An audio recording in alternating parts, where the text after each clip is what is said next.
رب اشرح لي صدري ويسر لي امري واحلل عقدة من لساني يفقهوا قولي واجعل لي وزيرا من اهلي. السلام علیکم. اس اسرائیل کی یہ جو وحشیانہ حملہ غزہ پر ہوا ہے، اس کے پس منظر میں بہت کچھ کہا جا سکتا ہے، لیکن اس ویڈیو میں خاص طور پہ میں ایک عام مسلمان کی ایک خاص نقطۂ نظر سے اس کی ذمہ داری پر روشنی ڈالوں گا. اور وہ کیا ہے؟ وہ یہ کہ ہم میں سے عام مسلمان بڑی آسانی سے یہ سمجھ سکتا ہے کہ یار میں ایک آدمی ہوں، میرے کرنے سے کیا ہوگا، کیا ہو سکتا ہے، میں بائیکاٹ کروں، میں یہ کروں، میں وہ کروں، میں دعا کروں، کیا فرق پڑنا ہے؟ لیکن یہ سوچ میں آپ کو دکھانے والوں کتنی غلط ہے، کتنی ہی بری ہے، کہ کتنی اللاجیکل ہے، بے منطق، یعنی اس کے پیچھے کوئی منطق نہیں ہے. میں آپ کو اس ویڈیو میں بتانے کی کوشش کروں. اور بات یہ ہے کہ آپ اس دیوار کو دیکھ سکتے ہیں. دیوار، کوئی دیوار ہو، وہ اینٹوں سے بنتی ہے، اور وہ جو اینٹیں ہیں وہ خود مٹی کے ذرات سے بنتی ہیں. جب تک وہ ذرات ایک ساتھ مل کے ایک دوسرے کے ساتھ نہیں جمیں گے، اینٹیں نہیں بن سکیں گی، اینٹیں نہیں بن سکیں گی. اور جب تک اینٹیں ایک دوسرے کے اوپر جما کے رکھ نہیں دی جائیں گی، دیوار نہیں بن سکے گی. سیدھی سی بات ہے. اور میرے خیال اس مثال سے سب کو بات سمجھ آ جائے گی کہ آپ جتنے بھی، وہ غالباً ایک میم بھی تھی جس میں انہوں نے کہا تھا کہ جی میرے کرنے سے کیا ہوگا، کہا 7 ارب لوگوں نے. مطلب اتنے سارے، ہر دنیا کے ایک ایک بندے نے یہ کہا کہ میرے کرنے سے کیا ہوگا. ہاں، کہا اربوں لوگوں نے، لیکن کہا یہی جملہ کہ میرے کرنے سے کیا ہوگا. آپ اپنی ذمہ داری، اپنی جگہ، اپنے حالات و واقعات اپنے استطاعت کے مطابق کرتے چلے جائیں گے، اور انشاءاللہ آپ کی ذمہ داری یہی ہے جتنی آپ کی استطاعت ہے. فاتقوا اللہ ما استطعتم، اللہ سے اتنا ہی، اللہ سے جتنے تمہاری استطاعت ہے اتنا اس تقوی اختیار کرو. تو لا یکلف اللہ نفسا الا وسعها. تو آپ نے اپنی ذمہ داری اپنی جگہ ادا کرنی. کیوں؟ دیکھیے، local properties define global properties, کہ جو عادات یا جو، دیکھیں جس طریقے سے جو خصوصیات اس مٹی کی ذرے کی ہوں گی، وہی خصوصیات اس دیوار کی ہوں گی. ٹھیک ہے نا؟ یعنی جو چیز اس امت میں، جو عادات، جو طرز زندگی، جو لائف سٹائل، جو جینے کا طریقہ ایک ایک شخص کا ہوگا، وہی جینے کا طریقہ پوری امت مسلمہ کا ہوگا. اور یہ حقیقی بات ہے. کیوں؟ کیونکہ وہی چیز، اسی چیز سے تو بنی امت ہے. جو ایک ایک ذرہ تھا، ایک ایک شخص جو کہ ایک ایک ذرہ ریپرزینٹ کرتا ہے، اسی سے تو پوری امت بنی. اور اس کی مثال میں آپ کو ایک اور بات سے سمجھانے کی کوشش کرتا ہوں کہ دیکھیں،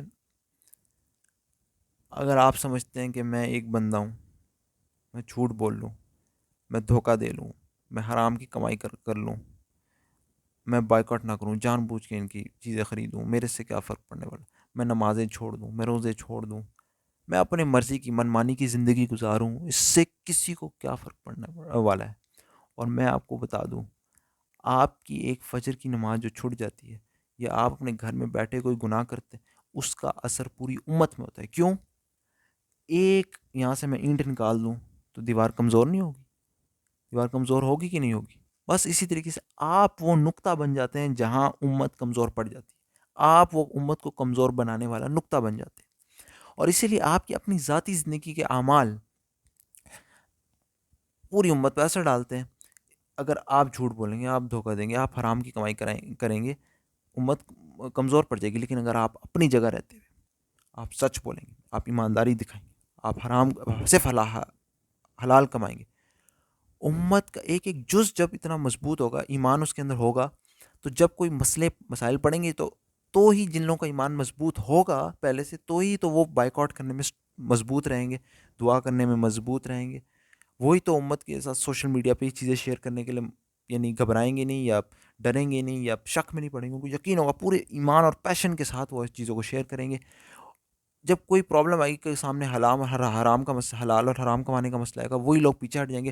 اس کی اتنی بڑی مثال ہے. اب یہ جو بے حیائی ہوتی ہے ہمارے معاشرے میں، اب جو لوگ یہ جابس کرنے کے قائل ہیں، مسلمان، وہ کر لیتے ہیں، بے حیائی تصویریں، فلمیں، ویڈیوز، اس بزنس میں کام کرتے ہیں. اگر ان میں ایمان ہوتا تو پیچھے ہٹ جاتے، کام ہی نہ کرتے، وہ انڈسٹری چل ہی نہیں سکتی. بے حیا اشتہارات چلتے اس لیے ہیں کیونکہ جو مسلمان ان کو قبول کر لیتے ہیں کہ جی کہ ہم کام کر لیں گے ان پر، ان کو ایڈٹ کر لیں گے، ان کو اس طریقے سے ان بے حیا تصویروں کو عورتوں کی لگا لیں گے، ہم لوگ اس پہ محنت کر لیں گے. وہ قبول کرتے ہیں تو وہ کام چل پڑتا ہے نا. اگر وہ قبول ہی کوئی جائے گا نہیں اس طرف، کام ہی نہیں چل پڑے گا. ایک شخص نے ذاتی فیصلہ کیا، اس کی وجہ سے وہ انڈسٹری ہی نہیں چلی. اب ایک شخص کہتا ہے چلا یار مجھے پیسے کمانے کرو، جب ایکسیپٹ کرتے رہتے لوگ تو انڈسٹری چل پڑتی. یہ ہر چیز پر یعنی یہ چیز جو ہے نا اپلائی کرتی. تو ہر کسی کا ایمان پوری انڈسٹریز کے چلنے پر، یعنی پوری انڈسٹریز کا چلنا ہر ایک شخص کے ایمان پر ڈپینڈ کرتا ہے. تو اب مجھے بتائیں، میں اب آپ کے سامنے جو ہے نا یہ یعنی ایک اور مثال سے آپ کو بات سمجھاتا ہوں کہ امت جب مثال کے طور پر امت کا ایک فرد ایک طاقتور فرد بن جائے گا تو اس سے کیا ہوگا. آپ سبحان اللہ سوچیں، چھوٹی سی مثال دیتا ہوں. ایک طاقتور گروہ جا رہا ہو آدمیوں کا، یعنی بہت طاقتور ہو اور دیکھنے میں بڑے اسٹرانگ اس قسم کے ہو. چلتے چلتے وہ جائیں، آپ ان کو مطلب کرنا تو نہیں چاہیے لیکن آپ اس کو اپنے ہاتھ سے ادھر دیکھ کے آرام سے منہ ادھر کر کے چل سکتے ہیں. دراصل چلتے وقت تھوڑا سا احتیاط کریں گے، یار یہ بڑے مضبوط قسم کے لوگ ہیں، مجھے کچھ کہہ نہ دیں. خود بخود وہ کچھ کہیں گے نہیں آپ کو، لیکن اندر ایک خوف سا پیدا ہوگا صرف اگر وہ آپ کے پاس سے گزر کے بھی جائیں. لیکن اس کے برعکس اگر کوئی پتلا سا آدمی کمزور سا آپ کے پاس سے گزرے، آپ اندر سے بلکہ کہیں گے یار اس کو تو میں 2 مکے لگا کے ختم کر سکتا ہوں، ہے نا. آپ کو اندر سے طاقت محسوس ہوگی. اسی طریقے سے، یا اس سے بھی آسان مثال دیتا ہوں، مطلب دینے کے طور پہ، مثال کے طور پہ اس سے بھی آسان. ایک خالی گلی میں، ایک خالی گلی ہے، کوئی بھی نہیں، ایک مرد گزرتا ہے، ایک عورت گزرتی ہے. ظاہری بات ہے عورت کے اندر ایک قدرتی طور پہ خوف سا اس لیے پیدا ہوتا ہے کہ اس کو پتہ ہے مرد جسمانی طور پر زیادہ طاقتور عموماً ہوتے ہیں. ایک نیچرل خوف پیدا ہوتا ہے کہ ایک طاقتور ایک بچہ جو ہے، ایک بڑا گزر رہا ہو، ایک بچہ جو ہے اس سے ڈرے گا. یہ تو نہیں بڑا بچے سے ڈر رہا ہوگا.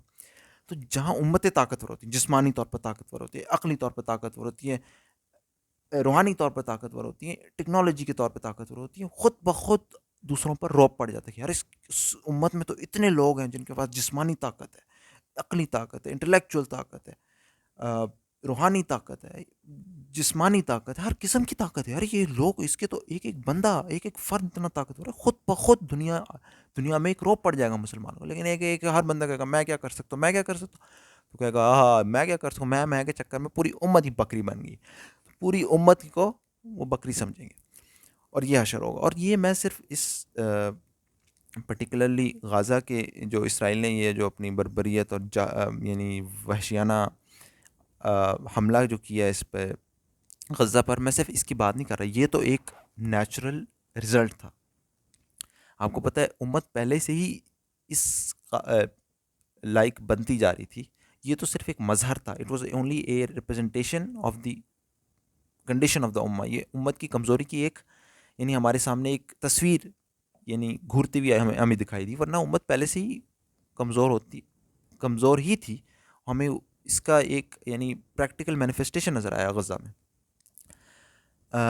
کیونکہ دیکھیے اللہ سبحانہ وتعالیٰ جو ہے چھوٹے چھوٹے عذاب بیچ کے انسان کو جگاتا ہے نا. ان اللہ وَلَنُذِيقَنَّهُم مِّنَ الْعَذَابِ الْأَدْنَىٰ دُونَ الْعَذَابِ الْأَكْبَرِ لَعَلَّهُمْ يَرْجِعُونَ. اللہ چھوٹے عذاب بیچتا ہے بڑے عذاب سے پہلے تاکہ انسان لوٹ آئے. تو بات یہ ہے کہ اپنے آپ کو بدلیں، صرف ابھی کے لیے نہیں. یہ تو ایک واقعہ تھا غزہ پر حملہ، لیکن اصل میں تو یہ زندگی کے ہر مرحلے میں ہوگا. پھر امت کو پھر کوئی حملہ نہیں ہوگا، پھر ہم یہ سونا شروع کر دیں گے، پھر کوئی اور حملہ ہوگا، پھر جاگیں گے، پھر سوئیں گے جاگیں گے. نہیں، ہمیں اپنے آپ کو ایز اے امت اسٹرانگ کرنا ہے. جتنے ہم طاقتور ہوتے چلے جائیں گے اتنا ہم قابل ہوں گے. جیسے ایک آدمی جو ہے جتنا اس کا جسم طاقتور ہوتا چلا جاتا ہے اتنا زیادہ وزن اٹھا سکتا ہے. اس لیے امت اتنا زیادہ دنیا کو لیڈ کرنے کی پوزیشن میں آ جائے گی جتنے ہم لوگ طاقتور ہوں گے. تو اپنے آپ کو اندر سے بدلیں. ان اللہ لا یغیر بقوم حتى یغیر ان اللہ لا یغیر ما بقوم حتى یغیروا ما بانفسهم. کہ اللہ تعالیٰ اس قوم کی حالت نہیں بدلتا جب تک وہ اپنے اندر جو ہے وہ نہیں بدلتا. سب سے پہلے اپنے آپ کو بدلیں، خود بدلیں اپنے آپ کو. اور یہ روز لائف سٹائل کو چینج کریں. صرف یہ نہیں ہے کہ آپ نے ہی کہنا ہے کہ یار میرے کرنے سے کیا ہوتا ہے. نہیں، آپ کا صبح فجر کے اٹھنے سے لے کے رات کے سونے تک جو لائف سٹائل آپ اپناتے ہیں وہ پوری امت پر اثر انداز کرتا ہے. اسی لیے ساری شارٹ ٹرم چیزیں اپنی جگہ ہیں، بائک آؤٹ کریں، ان کے لیے دعائیں کریں، ان کے لیے اللہ تعالیٰ جو ہے ہمارے غزہ میں، فلسطین میں، اور جہاں جہاں بھی مظلوم ہیں دنیا میں، سب کی مدد کرے، اور دشمن کی قسمت میں ہدایت نہیں لکھی ہوئی تو انہیں تباہ و برباد کر کے ایسا عبرت کا نشانہ بنائے کہ آنے والی تمام نسلیں اس سے عبرت حاصل کریں. تو دعائیں کریں، بائک آؤٹ کریں، دھوکے میں نہ آئیں اگر وہ آپ کو پروموشنز وغیرہ دیں.